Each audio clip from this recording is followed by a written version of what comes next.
আবারও তারা হাঁটতে শুরু করলো। ঈশান আর পদ্ম একটা একটা চায়ের দোকানে এসেছে। তারা দুজন চা খাচ্ছে। এই সময় আর বাহিরের হালকা প্রকৃতির বাতাস, ইস কী যে ভালো লাগছে। ঈশান পদ্মকে নিয়ে আবার হোটেলের এদিকেই এসেছে। সবাই চেয়ারে বসে আড্ডা দিচ্ছে। ঈশান পদ্মকে নিয়ে ওখানেই গেল। মেবি সবাই গানের কলি খেলছ। ঈশান একটা চেয়ারে বসার পর যখন পদ্ম ঈশানের পাশের চেয়ারে বসতে যাবে, তখন সানায়াকে দেখেই বসে গেল। ঈশানের মেজাজ খুব খারাপ হয়ে গেল। সে উঠে পদ্মকে নিয়ে অন্য কোথাও বসালো। সবাই গান গেয়েছে একটা একটা করে। যেহেতু ঈশান গান পারে না, তাই পদ্মকেই গান করতে হবে। পদ্ম দ্বিধায় পড়ে যেত। পদ্ম ঈশানের দিকে তাকাতেই ঈশান চোখ দিয়ে ইশারা করলো গাওয়ার জন্য। অতঃপর পদ্ম গান শুরু করলো। এই গানটা তার বান্ধবীর ফোনে শুনেছিল, তখন থেকেই শিখে গিয়েছে। আমার আপন হারা প্রাণ, আমার বাঁধন ছেঁড়া প্রাণ, তোমার হাওয়ায় হাওয়ায় করেছি যে দান, ফাগুন হাওয়ায় হাওয়ায় করেছি যে দান। পদ্ম গান গাইছে। ঈশান অবাক চোখে তাকিয়ে আছে পদ্মের দিকে। এই মেয়ে যে এত ভালো গান জানে, ঈশানকে তো কখনো শোনায়নি। কি সুন্দর কণ্ঠ! পদ্মের গান শেষে গানটা খুব সুন্দর হয়েছে। আর পদ্ম হেসে হেসে ধন্যবাদ জানাচ্ছে সবাইকে। রাতের খাবার খেয়ে ঈশান পদ্মকে নিয়ে রুমে এসেছে। পদ্ম ব্যালকানিতে যাবে, তখনই ঈশান পদ্মের হাত টেনে ধরল। এত সুন্দর গান গাইতে পারো, আমাকে তো কখনো শোনাওনি। সুন্দর হয়েছে বুঝি? খুব। আপনি তো কখনো শুনতে চাননি বা বলেনি উনি। তা বলে কি তুমি গাইবে না কখনো? আমি কি জানতাম আমার বউ গান গাইতে পারে? পদ্ম ঈশানের হাত ছেড়ে দিল। এটা কার দোষ এখন? তোমার দোষ। চলুন বেলকনিতে যাই। পদ্ম ঈশানের হাত ধরে ব্যালকানিতে নিয়ে গেল। রাতের সাজে খুব সুন্দর। পদ্ম ইচ্ছে মতো পকপক করছে, আর ঈশান শুনছে। ব্যালকানিতে চেয়ার আর টেবিলের ব্যবস্থা আছে। ঈশান চেয়ারে বসে আছে, আর পদ্ম দাঁড়িয়ে পকপক করছে। এক পর্যায়ে ঈশান বেশ বোরিং হয়েই ফোনটা হাতে নিয়েছে। ফেসবুক স্ক্রল করছে আপাতত। পদ্ম ভাবছে ঈশান হয়তো তার কথা শুনেছে, তাই সে তার মতো করেই কথা বলতে থাকলো। সে তো আর জানে না ঈশান ফোন টিপছে। পদ্ম এক সময় কথা বলতে বলতে টায়ার্ড হয়ে গেল। পিছনে ফিরে দেখলো ঈশান ফোন টিপছে। তার মানে এতক্ষণ ঈশান তার কথা শুনছিল না। পদ্ম রেগে গিয়েছে। রাগে ঈশানের হাত থেকে মোবাইলটা নিয়ে নিল। ঈশান অবাক হয়ে তাকিয়ে। আমি এতক্ষণ কথা বলছিলাম আর আপনি মোবাইল দেখছিলেন? ঈশান বিব্রত বোধ করলো। সরি পদ্ম। এত কি দেখেন মোবাইলে? কোনো সুন্দরী ছবি দেখেন নাকি আপনি? ঈশান আরও বেশি অবাক হলো। এই পদ্ম কী বলছে এসব? পাগল হয়ে গেল নাকি? আমি কোনো ছবি দেখছিলাম না। পদ্ম রেগে গিয়েছে। ঈশানের পদ্মের রাগ ভাঙানোর জন্য তার কোলে পদ্মকে বসিয়ে দিল। বেশি রাগ করো শরীরের জন্য ক্ষতিকর। আর আমি কোনো আর আমি কেন আমার বউ আর আমি কেন আমার বউয়ের ক্ষতি হোক সেটা চাইবো বলো? আমি যে এত কথা বলছিলাম সেগুলো। পদ্ম গালটা পটকা মাছের মতো করে রাখল। ঈশান পদ্মকে আরও ডিপলি জড়িয়ে ধরল। আবেশে চোখ বন্ধ হয়ে আছে পদ্ম। পদ্ম, আজ আমাদের বিয়ের 1 মাস পূর্ণ হলো। আমার মনেই ছিল না। ঈশান বাইরের দিকে তাকিয়ে বলল। এগুলো মনে থাকবে কি করে? পদ্ম টুপ করে ঈশানের কপালে তার ওষ্ঠ ছুঁয়ে দিল। আমার পক্ষ থেকে আপনার জন্য এক আকাশ পরিমাণ ভালোবাসা ডক্টর সাহেব। ভালোবাসি আপনাকে। সকাল 9টা। সবাই একসাথে নাস্তা করছে আর আড্ডা দিচ্ছে। সাজিকের দ্বিতীয় দিন আজ। সবার মতামত নিয়ে ঠিক করেছে আজ একটা জায়গায় ঘুরতে যাবে তারা। সবাই সবার সাথে কথা বলছে। শুধু পদ্ম আর সানায়া চুপ করে আছে। পদ্ম তো এমনিতেই অপরিচিত লোকজনের সামনে কমফোর্ট ফিল করে না, আবার সে কথা বলবে, তাই পদ্ম চুপচাপ করে খাচ্ছে। আর কিছুক্ষণ পর পর ঈশানের দিকে আর চোখে তাকাচ্ছে। ঈশান হাসলে যে তার সুন্দর দাঁতটা দেখা যায়। উফ, কি সুন্দর লাগছে এই মানুষটাকে! পদ্ম মুচকি মুচকি হাসছে। এই জিনিসটা সানায়া বেশ খেয়াল করলো। তার যেন শরীরে আগুন জ্বালিয়ে দিল। পদ্মকে তার ভালো লাগছে না মোটেই। আবার কেমন করে ঈশানের দিকে তাকিয়ে হাসছে। সানায়া রাগে ক্ষোভে চোখ বন্ধ করে রেখেছে। ঈশান হসপিটালের সিআই রাশেদুল ইসলামের পাশের চেয়ারে বসেছিল। তিনি ঈশানকে ইশারা করলেন একটু ঈশানের কানটা তার মুখের কাছে আনতে, গোপন কথা বলবেন। ঈশানও তাই করল। তোমার ম্যাডামের বয়স কত ইজহান? ঈশান ঠোক কিনল, একটু পানি খেয়ে গলাটা ভিজিয়ে নিল। রাশেদুল ইসলাম সন্দিহান দৃষ্টিতে তাকিয়ে আছে ঈশানের দিকে। স্যার, ম্যাডামের বয়স 15। রাশেদুল ইসলামের চোখ বড় হয়ে আছে। ঈশান এত বড় ছেলে হয়ে এত কম বয়সী মেয়েকে বিয়ে করেছে, কিন্তু কেন? তুমি এত বড় বদমাস ছেলে হয়ে এত কম বয়সী মেয়েকে বিয়ে করেছো কেন? আর তুমি শিক্ষিত ছেলে, শিক্ষিত হয়েও অশিক্ষিতদের মতো কাজ করেছো। তোমার নামে তো বাল্যবিবাহের মামলা দেওয়া দরকার। হসপিটালের সব ডক্টরদের থেকে বেশি রাশেদুল ইসলাম ঈশানকেই স্নেহ করেন। ঈশানের প্রতি আলাদা একটা মায়া আছে বলতে গেলে। আবার নানা রকম কথাও বলে ঈশানকে। ঈশান সব খুলে বলল রাশেদুল ইসলামকে। রাশেদুল ইসলাম সবটা শুনে ঈশানকে বলল, ও, তাহলে তোমার কোনো দোষ নেই। ঈশান অসহায় চোখে মাথা নাড়ল। রাশেদুল ইসলাম খেতে খেতে বলল, তোমার ম্যাডাম কিন্তু ভালোই সুন্দর আছে। ঈশান পদ্মের দিকে তাকালো। পদ্ম নিঃশব্দে খাচ্ছে। ঈশান পদ্মকে দেখে হেসে দিল।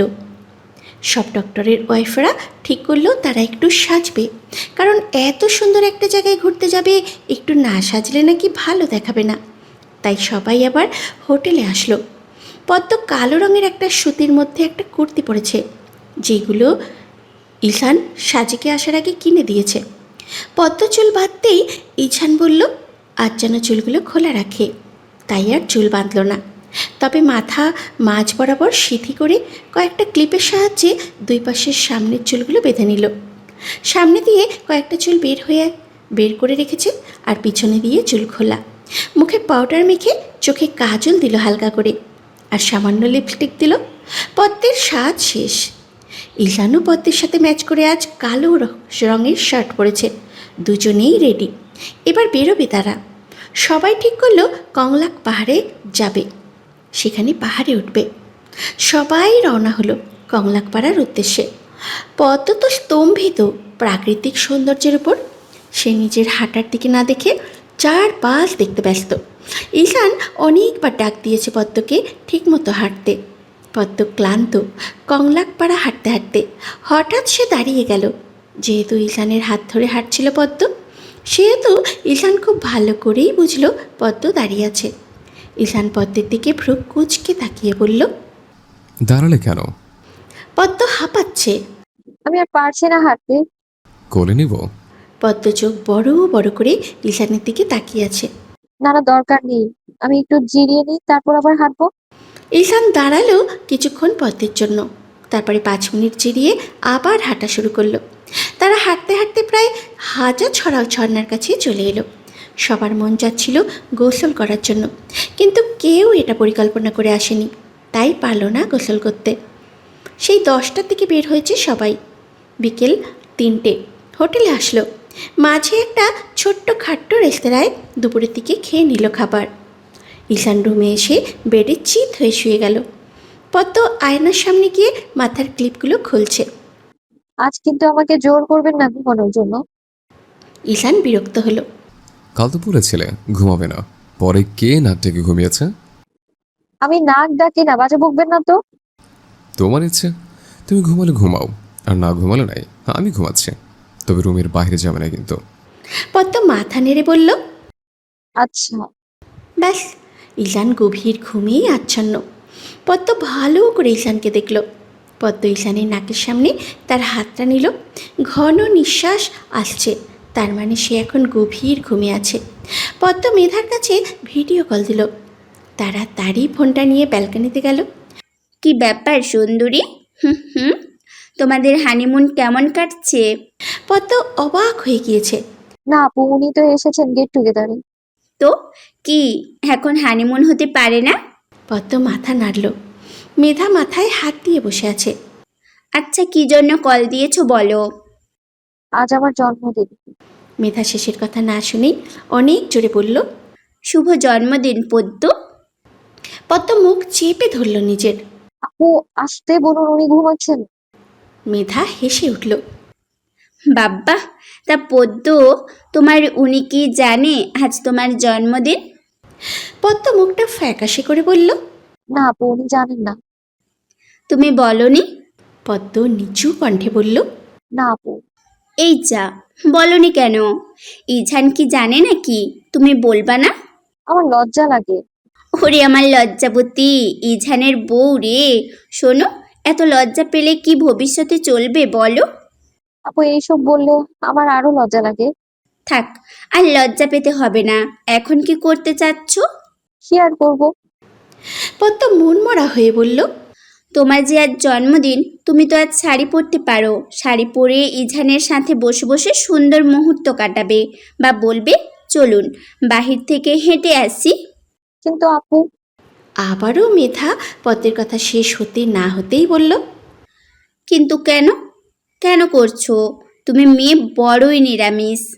পদ্ম হেসে দিল। আচ্ছা ঠিক আছে, শাড়ি পরবো, তারপর? আরে, তারপরও আমাকে বলতে হবে। পদ্ম একটু সুর টেনে বলল। আপু। আচ্ছা বলছি, তুমি একেবারে এমন মোহনীয়ভাবে সেজে থাকবে যাতে ইঝান তোমার প্রেমে পড়ে তার পা ভেঙে যায়। পদ্ম হাসছে মেধার কথা শুনে। মেধা পদ্মকে সব বুঝিয়ে দিয়েছে কিভাবে কি করতে হবে। পদ্ম আসার সময় একটা সাদা জামদানি শাড়ি এনেছিল, যেটা বিয়ের সময় দিয়েছে তাকে। সাদার সাথে লাল জামদানি শাড়িও দিয়েছিল, কিন্তু পদ্ম এই সাদাটাই আনলো, কারণ সাদা রঙটা সব সময়ই তার ভালো লাগে। সে ভেবে রেখেছে সন্ধ্যার পর সাজবে। সন্ধ্যা 7টা। ঈশানের ঘুম ভাঙল পদ্মটাকে। চশমাটা পরে পদ্মের দিকে তাকালো। পদ্ম ওর ফোনটা হাতে নিয়ে দাঁড়িয়ে আছে। আপনার কল এসেছিল, আমি ধরিনি। পদ্মের হাত থেকে ফোনটা নিল। রায়হান আহমেদ কল দিয়েছেন। এই লোক মনে হয় ঈশানকে শান্তি দেবে না।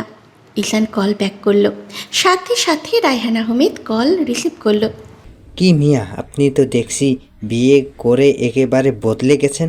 রুম থেকে বের হতে চান না, আড্ডা দিতে চান না, কি হয়েছে বলুন তো? ঈশান বিরক্ত হলো, কারণ একই তো কল দিয়েছে, তারপরে আবার এইসব কথা বলছে। আরে ভাই, আমি ঘুমাচ্ছিলাম। আপনাদের মতো তো আর এত এনার্জি নেই আমার। আচ্ছা যাই হোক, শুনুন, আমরা সবাই চা খাচ্ছি, আপনি চাইলে আসতে পারেন। আসছি আমি। বলে ঈশান কলটা কেটে দিল। ঈশান ফ্রেশ হয়ে এসে পদ্মকে বলল তার সাথে যাওয়ার জন্য, কিন্তু পদ্ম রাজি হলো না। ঈশান যাওয়ার সময় পদ্মকে বলল সে একা একা থাকতে পারবে কি না। পদ্ম বলল সে পারবে। এক প্রকার ধাক্কাতে ধাক্কাতে ঈশানকে পাঠালো পদ্ম।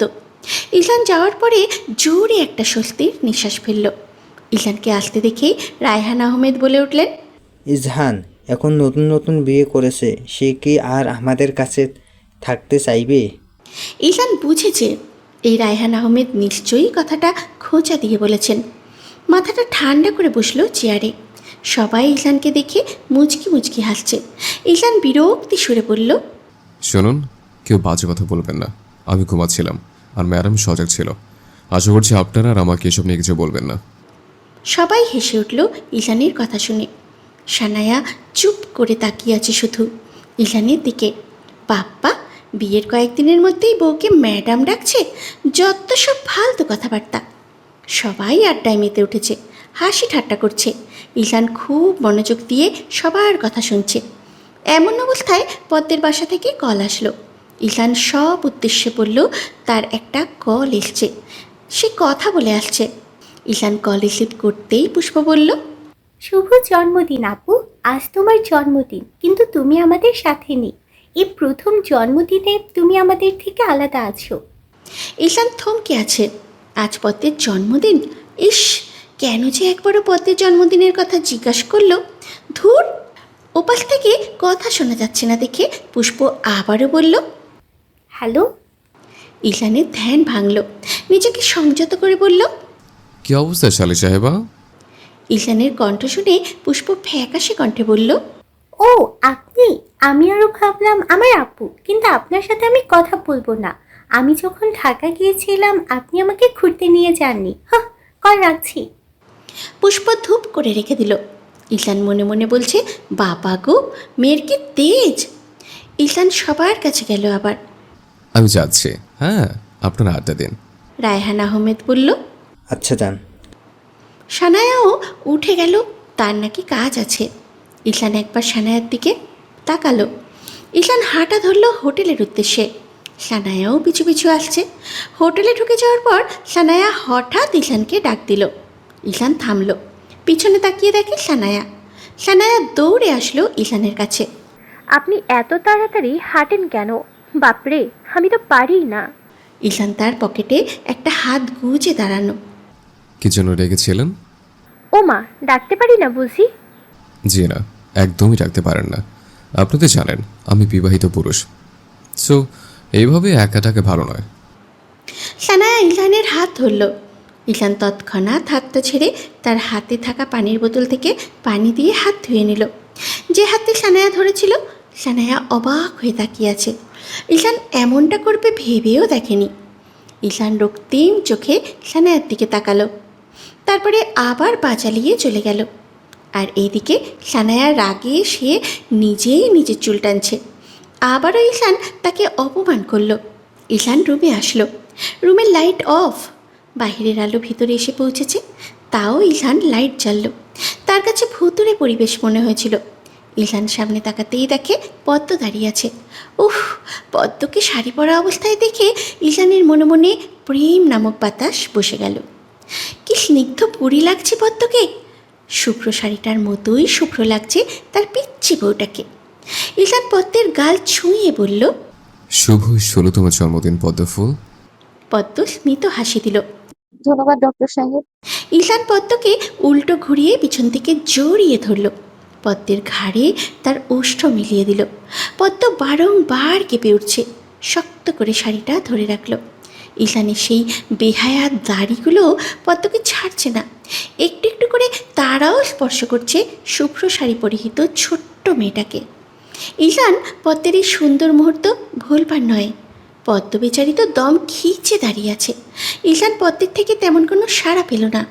ঈশান সরে এলো পদ্মের কাছ থেকে, বেশ দূরত্ব বজায় রেখে দাঁড়িয়েছে। পদ্ম বেকলের মতো তাকিয়ে আছে, বুকে দুহাত গুজে দাঁড়িয়ে আছে ঈশান। পদ্ম ভ্যাবলার মতো ঈশানকে দেখছে। ঈশান গম্ভীর কণ্ঠে বলল, তুমি এভাবে সেজেছো কেন? পদ্ম অবাক হলো। আমার ইচ্ছে হয়েছে তাই আমি সেজেছি। ঈশান বিড়বিড় করে বলল, নিজে তো নিজে ইচ্ছে সেজেছে, আর এদিকে আমি মরে যাচ্ছে। পদ্ম বুঝল না ঈশানের কথা। ভ্রু কুঁচকে ঈশানের দিকে তাকিয়ে বলল, কিছু বলেছেন? ঈশান মাথা নাড়ল। না। পদ্ম শাড়ির আঁচল মোচড়াতে মোচড়াতে বলল, আমাকে কেমন লাগছে বলেননি তো? ঈশান আবারও গভীর কণ্ঠে বলল। ভালো লাগছে। কথাটা পদ্মের হজম হলো না। ঈশান চোখ বন্ধ করে আবার খুলল। তুমি কি চাও আমি কিছু করি? পদ্ম কিছু বলতে যাবে, তার আগে ঈশানের ফোনে কল আসলো। পদ্মের দিকে তাকিয়েই কলটা রিসিভ করলো। মেধা কল দিয়েছে। কল রিসিভ করতেই মেধা বলল, কিরে, তোর প্যারি বউয়ের তো আজ জন্মদিন। ঈশান বিরক্ত কণ্ঠে বলল, কি জন্য কল করেছিস বল। মেধার মনক্ষুণ্ণ হলো। কি হয়েছে বল তো? কিছু হয়নি, আমি ফোনটা এখন রাখছি, পরে কথা বলবো। আমি সময় করে ফোন দিব, গুরুত্বপূর্ণ সময় ব্যাঘাত ঘটিয়ে দিয়েছিস। ঈশান ফোনটা কেটে দিল। তারপরে আবার পদ্মকে জিজ্ঞাসা করলো, হ্যাঁ বলো, কি বলতে নিয়েছিলে? পদ্ম মাথা নাড়ল দুদিকে। না। ঈশান পদ্মের সামনে এসে দাঁড়ালো। পদ্ম সাথে সাথে মাথা নিচু করে ফেলেছে। ঈশান পদ্মের মাথা উঠিয়ে বলল, বলতে বলেছে। আমাকে একটু হাঁটতে নিয়ে যাবেন বাইরে? ঈশান ভ্রু কুঁচকে তাকায় পদ্মের দিকে। কেন, হাঁটতে যাবে? পদ্ম অন্যদিকে ঘুরে বলল, আপনি তো আমাকে আমার জন্মদিনের উপহার দিবেন না আমি জানি, তাই হাঁটতে চেয়েছি। ঈশান তার ওয়ালেট প্যান্টের পকেটে ঢোকালো। তারপরে পদ্মের পাশাপাশি দাঁড়িয়ে ওর হাত ধরে নিয়ে যাচ্ছে বাহিরে। রুম চাবি দিয়ে লক করতে করতে ঈশান বলল, তোমাকে সব গিফট একসাথে দিব। পদ্ম চোখ তুলে তাকায় ঈশানের দিকে। পদ্ম আর ঈশান হাঁটতে থাকে। দুজন মিলে হাজার কথা বলছে, আর সময় হলে শুধু পদ্ম কথা বলতো। আজ ঈশানও বলছে। পদ্ম মুচকি মুচকি হাসছে, কারণ ঈশানের উন্নতি দেখে। ঈশান পদ্মের কাঁধ জড়িয়ে হাঁটতে লাগলো। জিনিসটাই ঈশানের ভালো লাগে। পদ্ম শাড়ি পরে হাঁটছে, তাই ঈশান সেইভাবেই পদ্মর সাথে তাল মেলালো। এসব কাহিনী সানায়া খুব খেয়াল করেছে। রাগে ক্ষোভে তার যেন বিষের মতো লাগছে। একটু আগেই তো ঈশান তাকে অপমান করেছে, আর এখন ঠিকই বউয়ের সাথে পীড়িত দেখাচ্ছে। যত সব ঢং মনে হচ্ছে তার কাছে। মনটা তো যাচ্ছে দুজনকে গিয়ে অনেক কথা শোনাতে। সানায়ার প্রতিশোধ কালকে তুলবেই। রাগে ফুসফুস করতে করতে রুমে চলে আসলো। হঠাৎ ঈশান পদ্মের সাথে রায়হান আহমেদের দেখা হয়ে গেল। তিনি ঈশানকে দেখে বললেন, কি জাহান, তোমরা এখানে কি করছো? ঈশানের যেন কারেন্টের শক লাগলো। ম্যাডামের ইচ্ছে হয়েছে তাই বাইরে হাঁটছে একটু। রায়হান আহমেদ একটু মজা নেওয়ার জন্য বললেন, ও বুঝেছি, এখন যদি আমরা একটু ডাকতাম ইজহার আসো আড্ডা দেই, তখন তো আসতে না। ঈশান মনে মনে বিড়বিড় করল, তোমরা আর বউকে এক হলো নাকি? আশ্চর্য। তবে মুখে প্রকাশ করল না। হয়েছে, তখন বলেছিলেন। এসেছিলাম তো। রায়হান আহমেদ ঈশানের কাঁধে হাত চেপে বলল, আচ্ছা তোমরা থাকো, আমি আসছি। ঈশান হাসল আর মনে মনে বলল, তুমি গেলেই বাঁচি। সবসময়ই পিছনে পড়ে থাকে, 2 মিনিটও শান্তি দেয় না। আর হসপিটালে থাকতে তো কথাই নেই। ঈশান বিরক্তিকর নিঃশ্বাস ফেলল। পদ্ম ঈশানের সোজাসুজি দাঁড়িয়ে বলল, উনি এমন বললেন কেন? এমনি করেন সবসময়।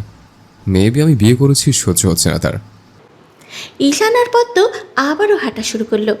এক জায়গায় মনে হয় 100 বার হাঁটা শেষ তাদের। এক গণ্ডেই বারবার হাঁটছে। শেষে ঈশান বিরক্ত হয়ে গিয়েছিল, তাই পদ্মকে নিয়ে রুমে চলে এসেছে। পদ্ম চাচ্ছিল না, আসার জন্য জোর করে নিয়ে এসেছে। রুমে এসে এখন পদ্ম ঘাপটি মেরে বসে আছে। ঈশান পদ্মকে দেখল।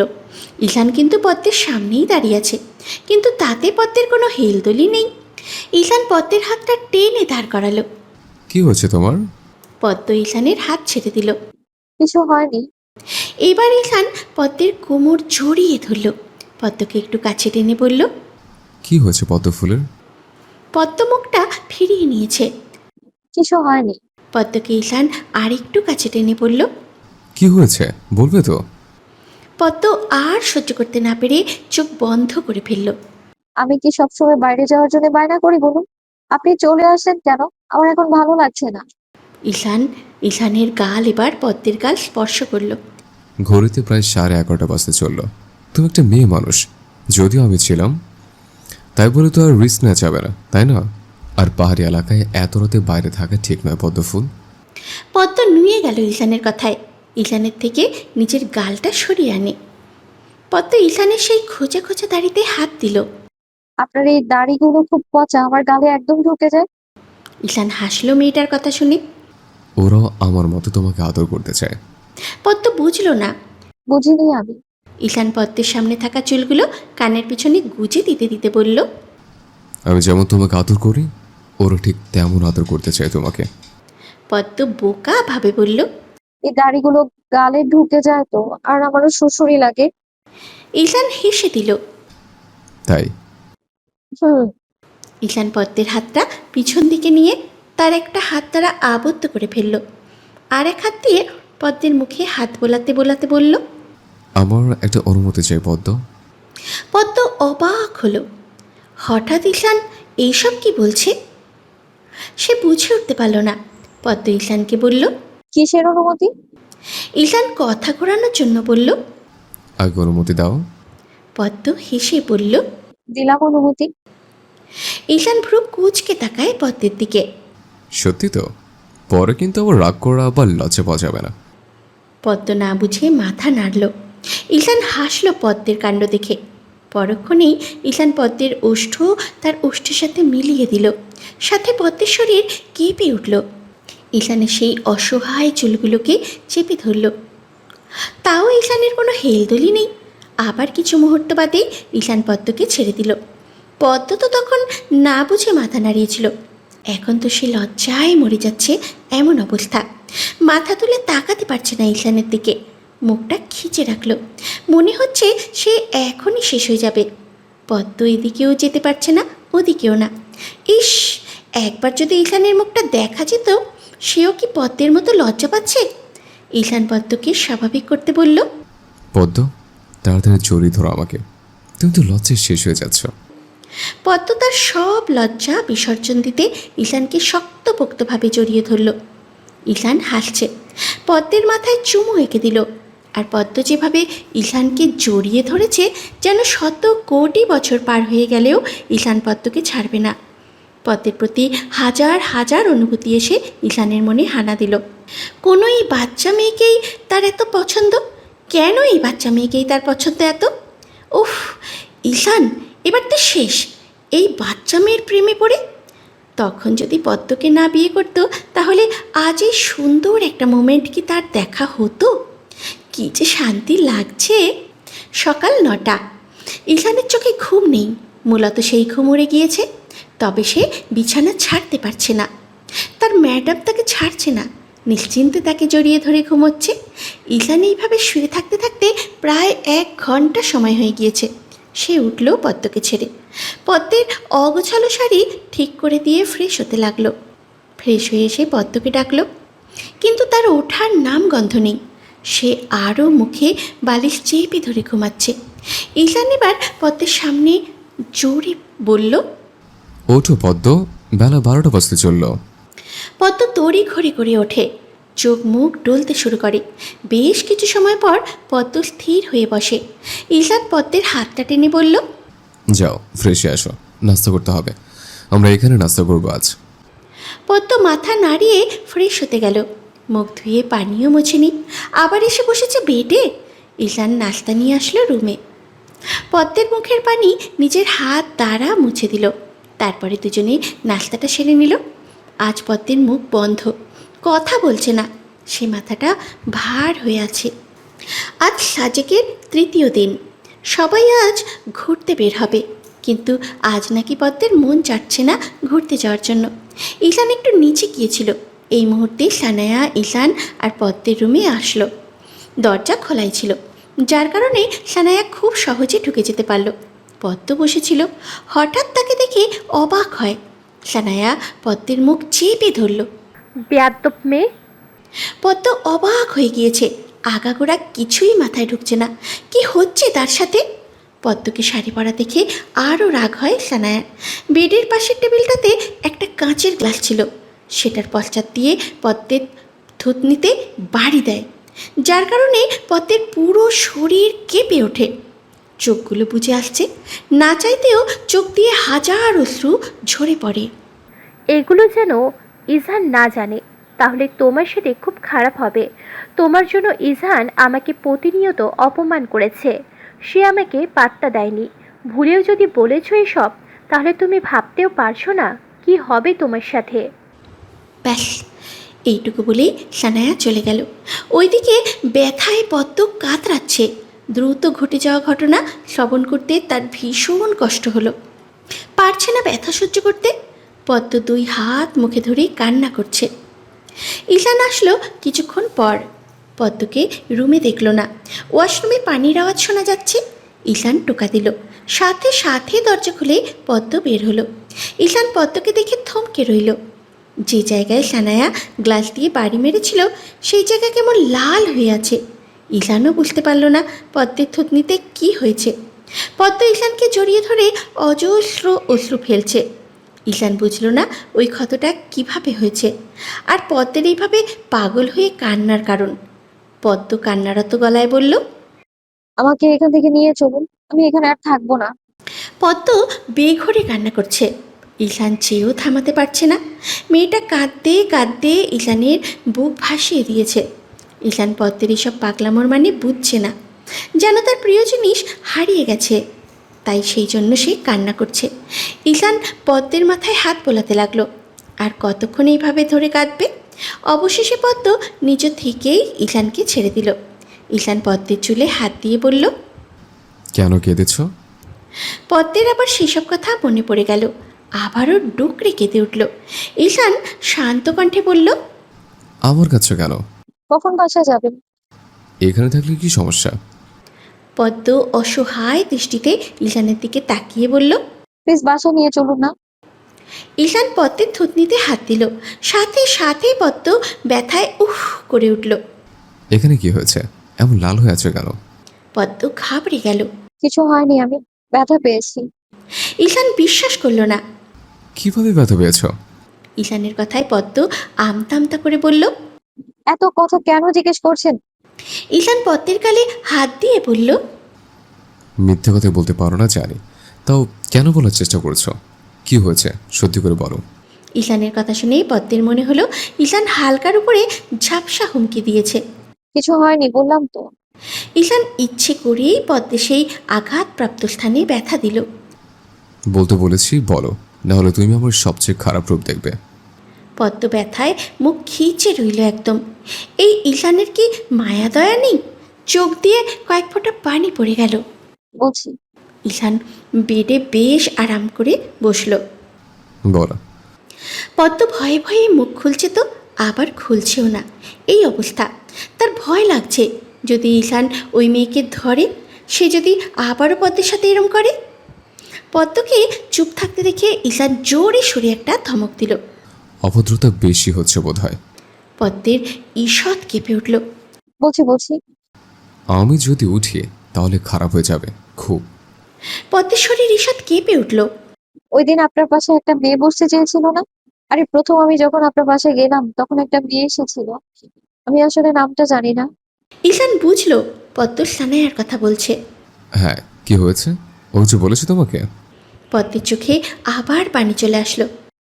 উনি আমাকে এমন করেছেন, সকালে নাস্তা করার পর আপনি যখন বাইরে গিয়েছিলেন তখন আপনার রুমে আসি, আমি না বুঝতে পারিনি, উনি এসে আমার মুখটা চেপে ধরে। দ্রুত ঘটে যাওয়া ঘটনা আমি বুঝতেই পারছিলাম না।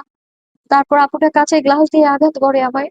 আমি না কিছুই বুঝছিলাম না কেন উনি এমন করছেন। তারপর আবার কি কি যেন বললেন আমার জন্য নাকি আপনি আপুকে পাত্তা দেননি, আবার এটাও বলেছেন আমি যেন আপনাকে কিছু না বলি। এরপর উনি চলে যায়। আপনি দয়া করে ওনাকে কিছু বলবেন না। আমাকে আপনি আমাদের গ্রামে দিয়ে আসুন, ওখানে আমি খুব ভালো থাকবো। বলেই পদ্ম কাঁদতে শুরু করলো। ঈশানের চোয়াল শক্ত হয়ে এলো। এই সানায়াকে আজ মেরেই ফেলবে। তার উপরে রাগ পদ্মের উপরে ঢালবে কেন? ঈশান নিজের রাগ কন্ট্রোল করতে পারছে না।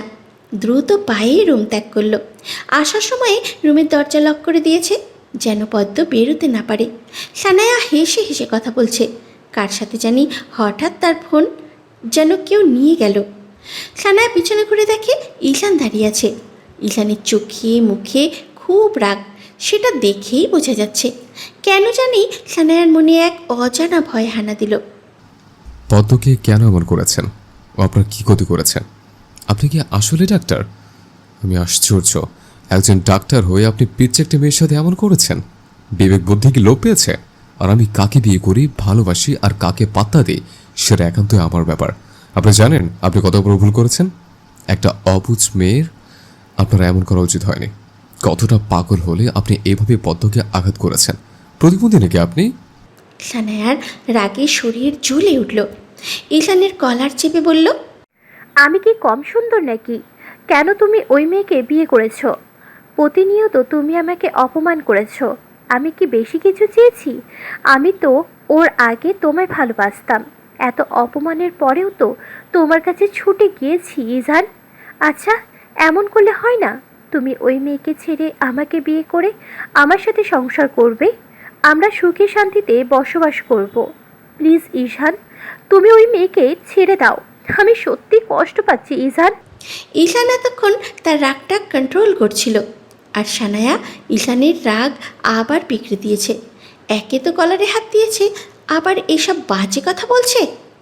ঈশান রাগে চোখটা বন্ধ করেছে, আবার খুলছে। একটা মেয়ে হয়ে কিভাবে একটা ছেলের কলারে হাত দিতে পারে? ঈশান সানায়াকে ধাক্কা দিয়ে সরিয়ে দিয়েছে।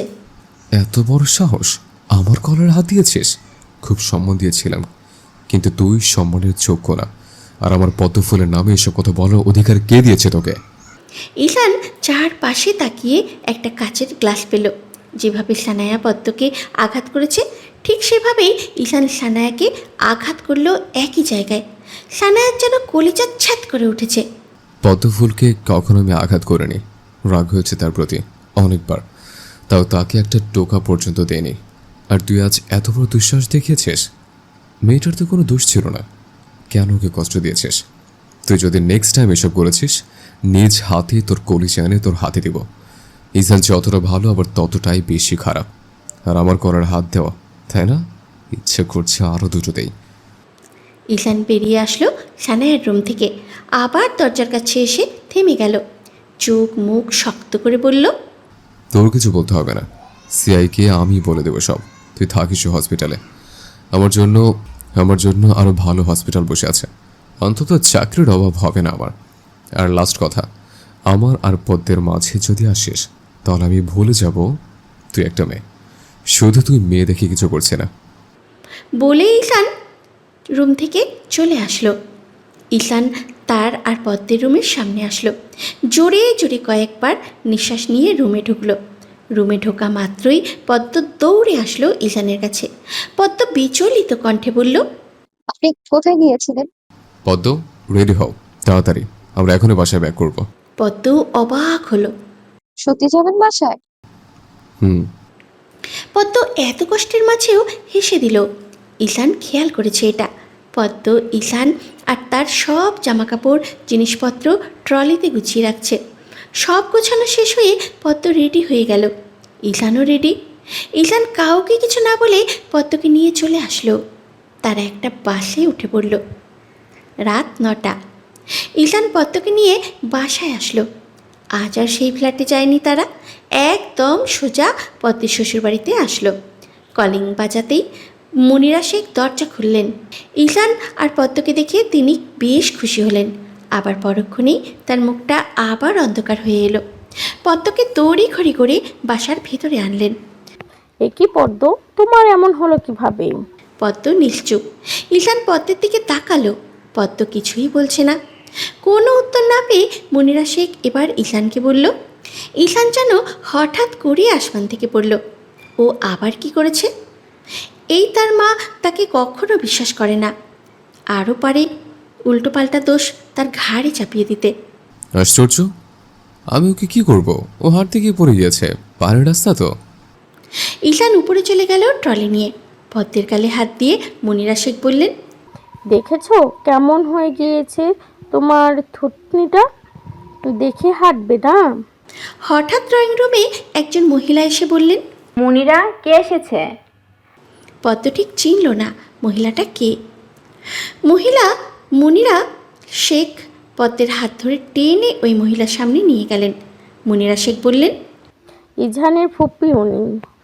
পদ্ম মুচকি হেসে ওনাকে সালাম করতে গেল, কিন্তু উনি তৎক্ষণাৎ পদ্মকে জড়িয়ে ধরে বলল, আরে আরে, সালাম করছো কেন? মনিরা শেখ পদ্মের কাঁধে হাত দিয়ে বলল, ও তোমার ভাইয়ের পুত্রবধূ। মহিলা পদ্মকে জড়িয়ে ধরা অবস্থায় বলল, ও আমার ইজানের বউ। পদ্ম মাথা তুলে তাকালো ওনার দিকে। মনিরা শেখ পদ্মের উদ্দেশ্যে বললেন, ওনার নাম হায়েত শেখ, তোমার ও ফুপ্পি হবে, বুঝছো? কি গো, তোমার এখানে এমন লাল হয়ে আছে কেন? পদ্ম মাথা নাড়ালো। হায়াত শেখও পদ্মের থতনি ধরে বলল, পদ্মের খারাপ লাগছে, আবার লজ্জাও লাগছে। আজ যদি এটা না থাকতো তাহলে তো এমন প্রশ্ন কেউ করতো না। পদ্ম মন মরা হয়ে রইল। মনিরা শেখ বললেন, ও ব্যথা পেয়েছে আপা। হায়াত শেখ বললেন, দেখছো মনিরা কেমন লাল হয়ে আছে? আচ্ছা আপা, ওকে নিয়ে যাই, ফ্রেশ হতে হবে তো, তারপর না হয় কথা বলো। যাও যাও। পদ্ম মনিরা শেখের ওয়াশরুমে গেল, কারণ সে জানে ঈশান তার ওয়াশরুমে হয়তো ফ্রেশ হচ্ছে, তাই সে আর রুমে গেল না। ফ্রেশ হয়ে নিচে আসলো। হায়াত শেখ আর মনিরা শেখ রান্নাঘরে, কারণ তাদের কথা শোনা যাচ্ছে। পদ্ম তাদের সাথে যোগ হলো। মনিরা শেখ রান্না করছেন, পদ্ম আর হায়াত শেখ কথা বলছে। ঈশান দেখলো পদ্ম রুমে আসছে না, তাই নিচে আসলো। সোজা রান্নাঘরে এসে বলল, কি ব্যাপার পদ্ম, রুমে আসেনি কেন? পদ্ম হকচকিয়ে গেল। ঈশান একেবারে রান্নাঘরের দরজার পাশে দাঁড়িয়ে আছে। ঈশানকে হায়াত শেখ বলে উঠলেন, শুধু বইয়ের খবর নিলে হবে? এই যে বুড়ি ফুপ্পিটা দাঁড়িয়ে আছে, তার খবর তো একবারও নিলে না। বুঝলে মনিরা, তোমার ছেলে বিয়ের পর পাল্টে গিয়েছে, এখন আর তার একমাত্র ফুপ্পির খবর নেয় না। ঈশান হায়াত শেখকে জড়িয়ে ধরে বলল, তুমি তো ভালোই আছো দেখছে, কিন্তু আমার বউ তো ভালো নেই দেখছে। কিন্তু আমার বউ তো ভালো নেই, দেখছো না ব্যথা পেয়েছে, একটু ট্রিটমেন্ট করতে নিয়েছে। ঈশানের কথায় মুনিরা শেখ আর হায়াত শেখ একসাথে হেসে উঠল। যাও বইয়ের সেবা করে আবার নিচে পাঠিয়ে দিও। ঈশান পদ্মের হাত ধরে টেনে উপরে নিয়ে আসলো। পদ্ম তো লজ্জায় শেষ। ছি, এই ঈশান ভালোই পারে লজ্জা দিতে। রুমে আসার সাথে সাথে পদ্ম ঈশানের হাত ছেড়ে দিল। ঈশান ড্রয়ার থেকে একটা মলম নিল। পদ্ম কোমরে হাত দিয়ে দেখিয়ে বলল, আপনি এত বাজে কথা বলেন কেন? মা আর ফুপি কি ভাবছে বলুন তো, নির্লজ্জ কোথাকার। ঈশান পদ্মের থুতনিতে মলম লাগাতে লাগাতে বলল, কে কি ভাবছে বা ভাববে সেটা নিয়ে ইজহারের মোটেও আপত্তি নেই। ভাবলে সমস্যা কোথায়? আর আমি তো এখনো কিছুই করিনি। যখন করব তখন নির্লজ্জ বলবে। এর আগে এসব কথা কিন্তু সহ্য করবো না পদ্মফুল।